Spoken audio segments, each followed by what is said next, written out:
Hi, I'm Javier Leon. I'm the director of the Latin American Music Center at the Indiana University Jacobs School of Music. We're here with Michael Spiro and Joe Galvin, who have just finished recording their album Bakini in the Nuevo Mundo, and we would like to talk a little bit about the whole process. So, Michael and Joe, could you tell us a little bit about how the idea came about for this album? Well, the initial idea actually came from the fact that I'm the director of the Afro-Cuban Percussion Ensemble here at the school. And instead of the norm, usually when you go to performances, particularly in academic settings of Afro-Cuban folkloric music, is they'll go, here's a style, and they play it. And here's another style, and they play it. And so there's these little chunks of things. And I like to arrange where the genres mix and match, and so I like to create like these much lengthier kind of things. You could call them suites, where the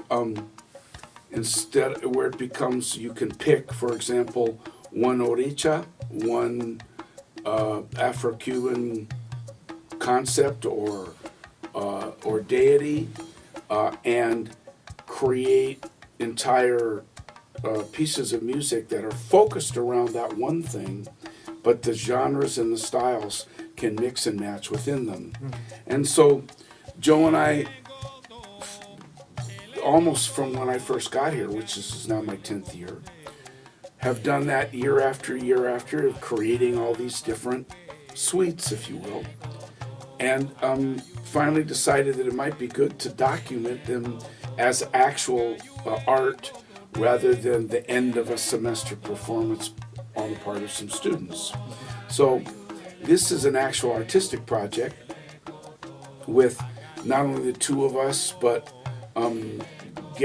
professional friends, colleagues, guest artists like Jesus Diaz, Wayne Wallace, Scott Kettner, Mike McStackey, people who helped us record these as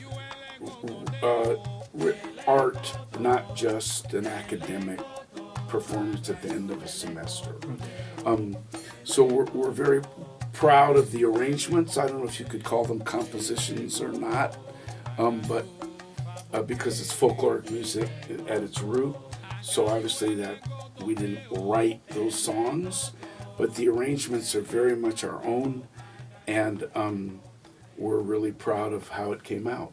Joe, anything you'd like to add here? Yeah, because of the music school here, we were given some really wonderful opportunities to innovate with these folkloric styles that might not have been possible anywhere else in the world because of the breadth of talent and musicianship that exists here across the board, not just within these styles of Afro-Cuban music and Afro-Brazilian music. We have wonderful players on all sorts of styles of music and instruments. So you see new ways of looking at some of these folkloric musics with inclusions of Western keyboard instruments like marimbas and vibraphones, classical strings, jazz horns, all sorts of different opportunities that presented themselves because of the wealth of music that exists here.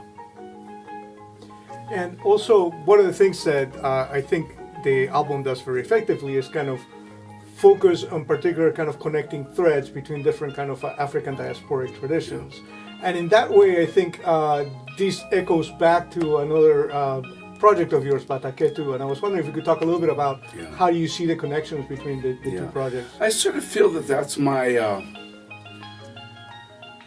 my personal contribution, if you will, as someone, obviously not from those cultures. I'm an American, but kind of my signature sound in particular is connecting Cuba and Brazil.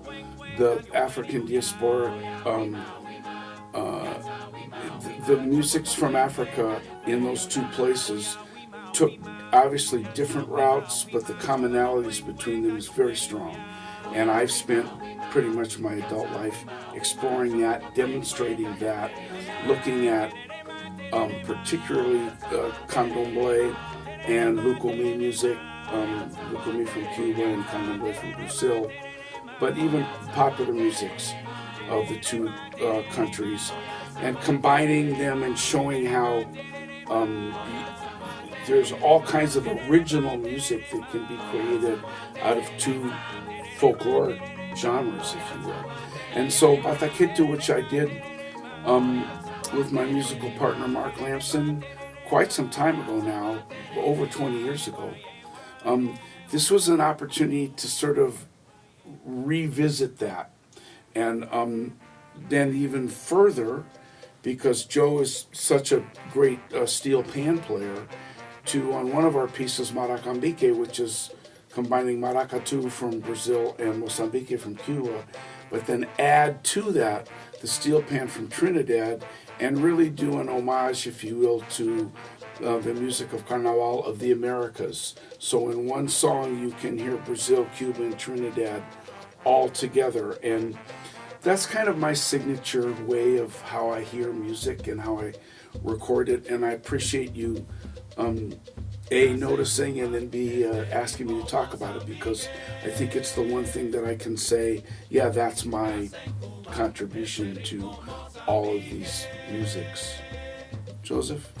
I think to add on to that, beyond comparing and combining musics from Brazil and Cuba and Trinidad, we also tried to look internally and find different ways of combining music from within one culture or one country, and finding new ways of blending those musics that wouldn't normally be performed in that way.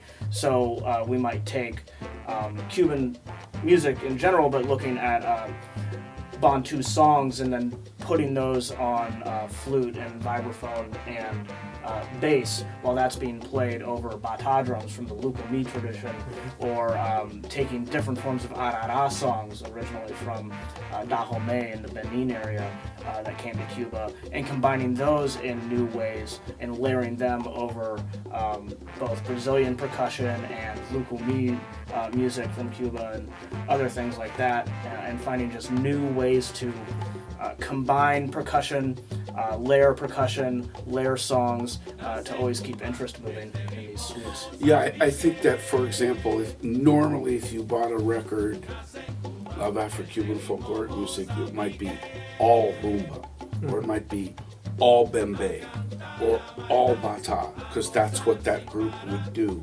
Right. And what we do is flow from one to the other, so that there's still thematic,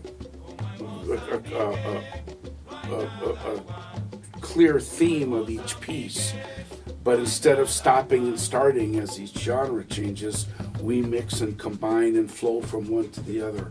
And part of it then is literally trying to demonstrate the incredible variety and beauty of Afro-Cuban folkloric music, all the different textures and sounds and ways of combining these sonically. And then if you add Brazilian or Trinidadian percussion on top of that, you end up with this incredible sonic palette that you get to draw from as percussion arrangers. And so it's a wonderful challenge, and it is painstaking, but it is very joyful at the same time. Sure. And I imagine that another one of the challenges beyond putting the arrangements together is having to manage all the different kinds of players in the process of kind of recording this in the studio. Would you like to talk a little bit about that? Be my guest, Lad. Certainly. It was a long process. It took a lot of planning up front, and then many hours in the studio. We were fortunate to be able to work with a great engineer, Jake Belzer, also associated here at the school, and then also get to work with a lot of very fine collaborators that are good friends of ours that are all over the country. So we brought many of them here to record with us as lead singers, or have arrangements done, as Wayne Wallace wrote some arrangements on folkloric tunes for string instruments. But then also Spiro got to travel, going coast to coast, to record other great players to be able to have all of that on this album, which made it tricky to be able to figure out how to piece all of that together. Oh, and we need to record this before we can record this person, and oh, well, we better have this done so when Spiro goes to Jersey, we can have all these recordings. But in the end, it all came together beautifully, and you can really hear the ensemble playing as opposed to individual people. And we're very proud and happy to have Scott Kettner, my friend who lives in New Jersey, who's been playing and researching and promoting and leading groups of maracatu. Went to his place in Jersey to record much of that. And the first piece on the CD features my longtime musical collaborator Jesus Diaz as the lead singer, and he plays quinto on the rumba there. And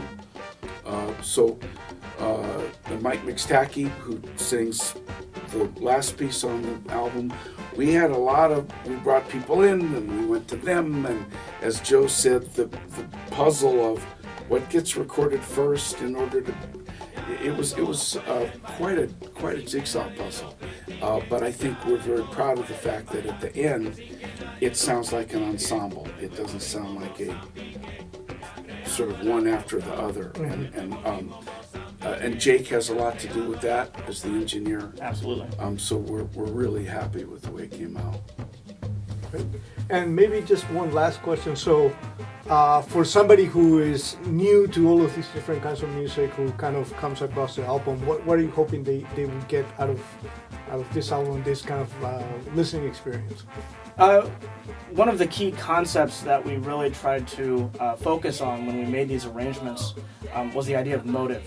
Whether that motive was for a rhythmic idea or a melodic idea in the songs. We present those motives usually in the front of these suites in their traditional sense, and then start finding ways to adapt and change and reorchestrate those motives throughout these extremely long suites that can extend over a half an hour. And for a newcomer to the music or a new listener, those motives are a good way to latch on and try and listen to how we recreate these ideas throughout the pieces. So you might hear it on bata or as a folkloric song up front, but as you go through the piece, you start to hear it on string instruments, on vibraphone, or sung over interesting percussion from another country, and things of that nature. Anything you'd like to add? No, I like that. I think that, so for a beginner who's not used to hearing this music, once you start to hear the repeat of the theme and or its development, you can really latch onto that and hear how the suite will always keep taking you back to that as arrangement-wise. In turn, I think if you know a lot about this music, it enables you to see how you can combine within all of these genres, how you can combine them and find new ways of creating sonic palettes from that. And so I think beginner or very experienced player, practitioner, you're going to find a lot of really cool things to enjoy and to listen to. So both, I think, are cool. So I got a copy of the album right here in case anyone is interested. Joe, could you tell us a little bit more about how can people get a hold of this album? Certainly. This album is available at all the retailers where music normally is. Amazon for the physical album or downloads, iTunes, Apple Music, streaming sites. You can also look for it at the Jacobs School of Music marketplace to purchase the album, or find us on the links provided at this video for Rock, Paper, Scissors and the Jacobs School of Music. Great. Hope you enjoy it. We're really thrilled to have it out there.